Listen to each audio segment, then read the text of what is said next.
Banyak mungkin kesilapan kita, yang kita sedar, yang kita tak sedar.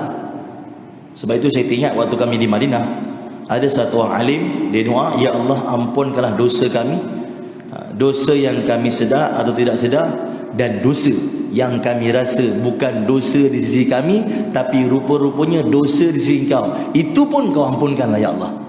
Kata ulama, antara dosa yang besar adalah dosa yang kita tak tahu itu dosa, tetapi rupanya dosa, dan kita tak pernah taubat pada dosa itu. Contoh, kita jalan pergi KL, signboard di tepi-tepi jalan tu jual produk-produk, kadang-kadang shampoo ke apa, kan? Kadang tak tutup aurat. Jarang kita jumpa iklan shampoo pakai produk. Iklan shampoo biasanya tak tutup aurat, tuan-tuan. Dia tunjuk rambut dan sebagainya. Baik, kita daripada kecil ulang-alik pergi KL contoh, duk tengok iklan tu, ataupun TV. Dulu-dulu pemberita banyak tak pakai tudung. Kita daripada kecil tengok pemberita tak pakai tudung, dan kita rasa biasa. Pernah tak tuan-tuan kita tengok pemberita tu, TV berapa pun tak apa, tengok-tengok tak pakai tudung, kita tengok astagfirullah, tak ada. Kita tengok biasa je, dan kita membesar dengan keadaan tu.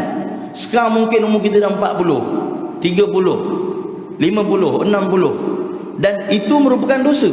Menengok aurat orang merupakan dosa, dan kita tak rasa itu dosa, dan kita tak pernah taubat pada perkara itu. Maka ini sangat bahaya.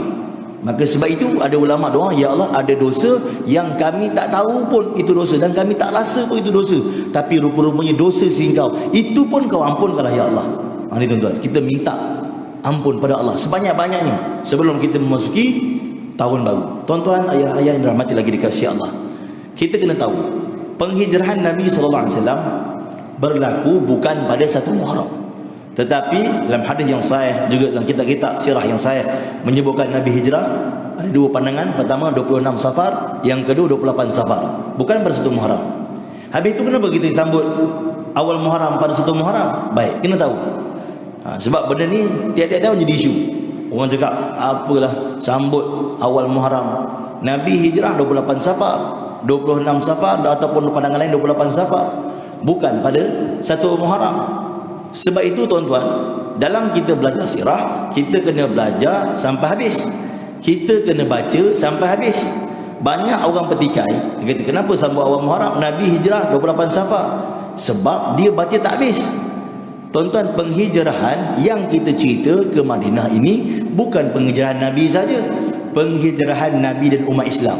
Tuan-tuan cuba dengar lagu hijrah tu kan, Ma'al Hijrah tu kan, penghijrahan Nabi dan umat Islam kan, kita nyanyi kan, penghijrahan Nabi dan umat Islam.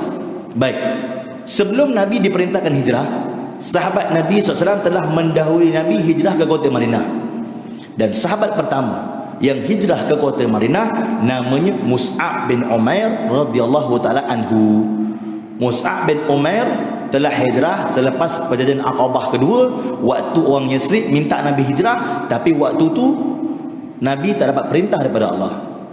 Maka Nabi telah hantar Mus'ab bin Umair radhiyallahu anhu untuk hijrah ke kota Madinah, dan Mus'ab telah hijrah pada awal Muharram. Maka sebab itu kita sebut penghijrahan Nabi dan umat Islam ni bermula pada awal Muharram. Adapun Nabi, kalau kita sebut tentang Nabi hijrah 28, ataupun pandangan lain 26 Safar. Itu disebut dalam hadis dan kisah-kisah dalam sirah dengan riwayat yang sahih. Tetapi penghijrahan bermula pada awal Muharram. Ini kita kena tahu tuan-tuan. Sebab itu kita sambut Ma'al Hijrah bermula awal Muharram.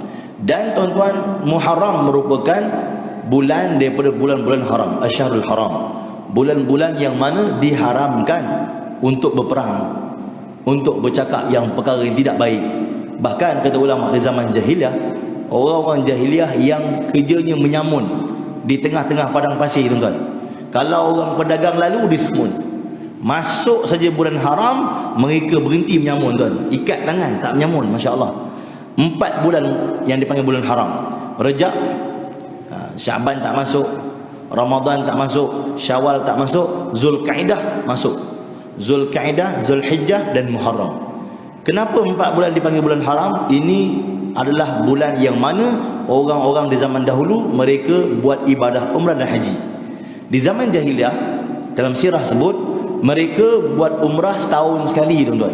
Bila? Bulan Rejab. Bayangkan 12 bulan tu Rejab saja mereka buat umrah. Sebab itu bulan Rejab dipanggil bulan haram, tak boleh merompak, tak boleh menyamun.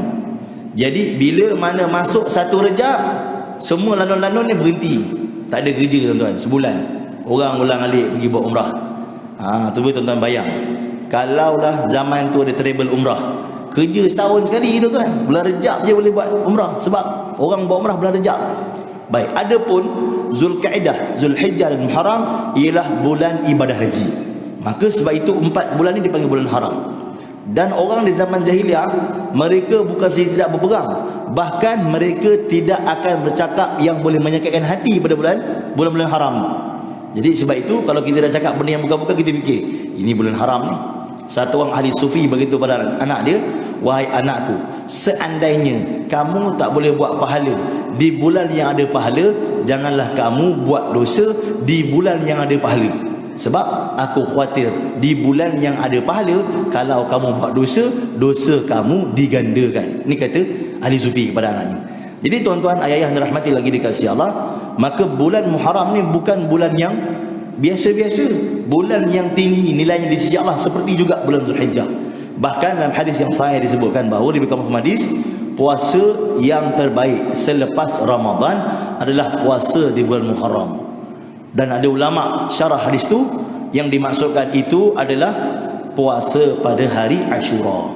Ashura bila tuan-tuan? Ashura pada hari Sabtu 29 Ogos. 29 Ogos hari Sabtu itu hari Ashura. Hari sebelumnya hari Jumaat 28 Ogos itu hari Tasu'a. Kenapa kena puasa hari Tasu'a juga? Kerana dalam hadis yang sahih Nabi sebut lebih confirm, kalau Nabi hidup lagi tahun depan, Nabi nak puasa 9 dan 10 Muharram. Tetapi tahun depan tu Nabi wafat. Nabi tak sempat nak puasa 9 10 Muharram. Maka mana-mana orang yang puasa 9 dan 10 Muharram, dia telah menyempurnakan cita-cita dan keinginan Nabi SAW, kekasih Allah. Kata ulama, betapa besarnya pahala orang yang puasa pada 9 10 Muharram, kerana bukan saja dapat pahala daripada Allah, bahkan dia telah menyempurnakan cita-cita dan keinginan kekasih Allah Subhanahu Wa Taala. Sebab itu tuan-tuan, hadis-hadis yang mana mengenai tentang Nabi kata kalau Nabi nak buat macam tu. Tu keinginan. Hadis tentang keinginan ni, kalau disempurnakan keinginan Nabi, pahalanya sangat besar. Antaranya Nabi begitu lebih mafhum, keinginan hati Nabi SAW lebih mafhum, supaya setiap daripada umat ini dalam hati mereka ada surah Al-Mulk. Ni tuan-tuan, ni keinginan hati Nabi. Kalaulah kita dapat hafal surah Al-Mulk, masya-Allah, kita menyempurnakan cita-cita Nabi SAW. Begitu juga kalau tuan-tuan pergi umrah, kan, antara tempat miqat yang travel bawa adalah di Hudaibiyah. Di Hudaibiyah ni kita semua tahu kisah Nabi dan 1,500 orang sahabat, riwayat kata 1,400 orang sahabat nak pergi buat umrah. Sampai di Hudaibiyah, nama betul dia Sumaisi. Itu nama betul dia, Sumaisi. Sampai di Sumaisi tak dibenarkan untuk masuk. Maka sahabat Nabi SAW bersama baginda telah pulang. Ada cerita dia panjang lah, saya ringkaskan. Baik, maka kata ulama, mana-mana orang yang pergi di Hudaibiyah, niat umrah di sana, miqat Hudaibiyah ni, dia niat umrah di sana dan dia buat umrah, maka dia telah menyempurnakan cita-cita dan keinginan Nabi dan 1,500 orang sahabat yang nak buat umrah tapi tak kesampaian. Ni tuan-tuan, masya-Allah, besar pahala tu. Jadi banyak lagi hadis-hadis tentang perkara tersebut. Begitu juga 9 10 Muharram ni termasuk dalam hadis yang menunjukkan keinginan hati Nabi sallallahu alaihi wasallam. Maka kita azam niat tuan-tuan untuk 9 10 Muharram, 28 29 Ogos, Jumaat Sabtu tu kita puasa. Dalam Zadul Ma'ad, Ibnu Qayyim rahimahullah menyebutkan puasa tentang 9 10 Muharram ni ada 3. Pertama, orang yang puasa macam mana? 3 hari terus.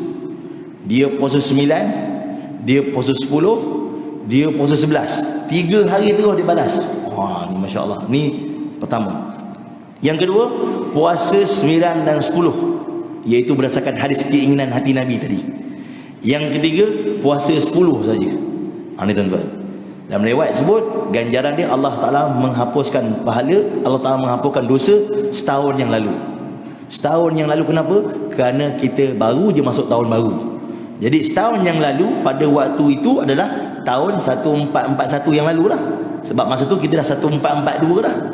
Ni tuan-tuan, masya-Allah. Maka kita usahakanlah untuk kita berpuasa, dan tuan-tuan mudah-mudahan Allah terima kita semua, dan kita pesanlah kepada anak-anak kita supaya kita masuk tahun baru dengan azam yang betul.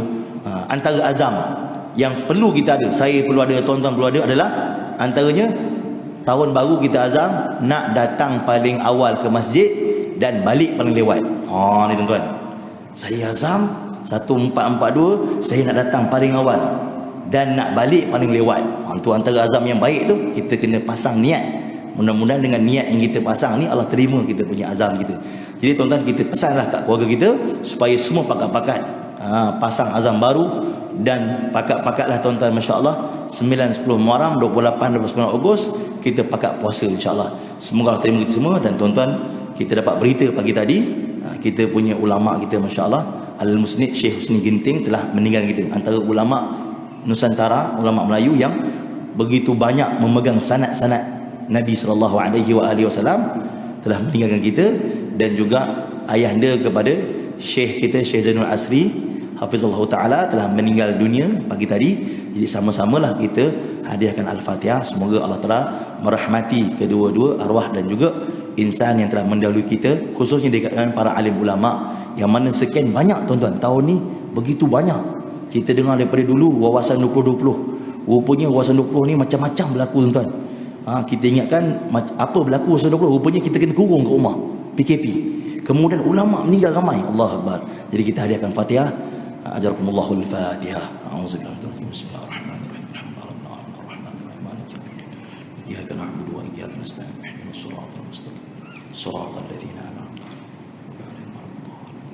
Assalamualaikum warahmatullahi wabarakatuh. Tunggu bagi surah As.